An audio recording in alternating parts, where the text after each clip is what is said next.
Thank you, Mr. Speaker.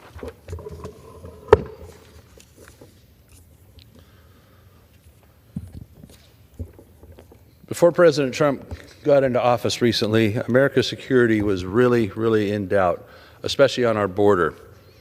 So the actions taken by us in this House, as well as, very importantly, what President Trump has done to secure our border is incredible. The numbers are down dramatically from the amount of people coming across illegally daily to the mere small number that's still doing so now, until such point as we complete the border fence and the other measures taken to have the border completely secure. Pretty amazing turnaround.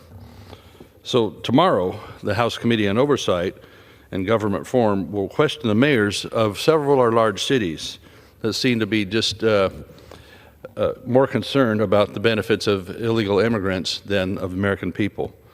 Mayors of Boston, Chicago, Denver, and New York that have been harboring illegal immigrants as sanctuary areas and have jeopardized the public safety of their own constituents and drained taxpayer-funded resources.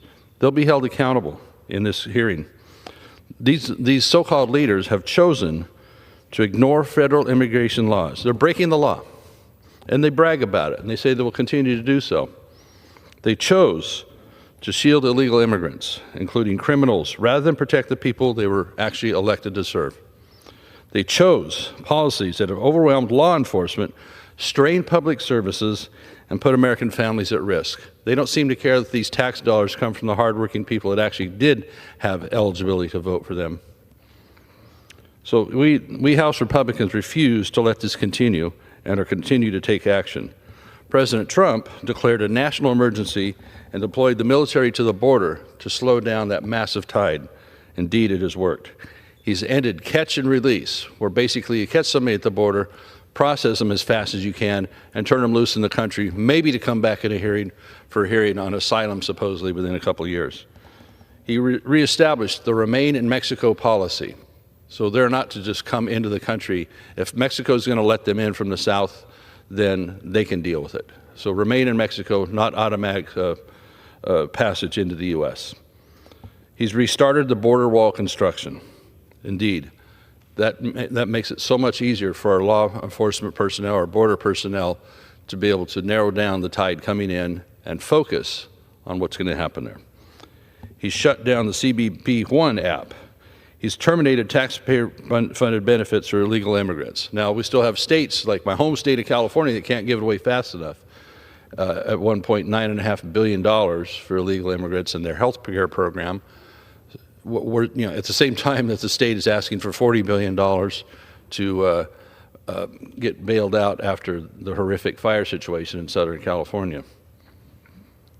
He's terminated taxpayer benefits overall for illegal immigrants via executive order. We need to back him up on that. Began transferring criminal aliens to Guantanamo Bay so they don't get away. Classified cartels as foreign terrorist organizations. Indeed, they are. Suspended the U.S. refugee admissions program. He's clawed back DHS funds that were being used to house illegal immigrants. At the same time, we have people suffering from disaster. They're getting more and more benefits for illegal immigrants for housing. Here we'll be able to pass the Lake and Riley Act to keep violent criminals off of our streets, especially those that are here as illegal immigrants. Pass the Violence Against Women Act by illegal aliens to protect these innocent lives. Pass the Halt Fentanyl Act to stop deadly drugs from flowing across our border. Fentanyl is an existential crisis in this country for so many people. It is so deadly and yet so prevalent. It is sent through Mexico so much by China. Mexico's not being a good neighbor when they keep allowing this.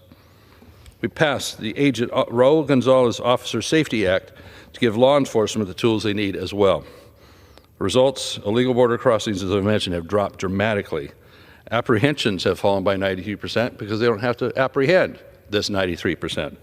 A major victory for border security.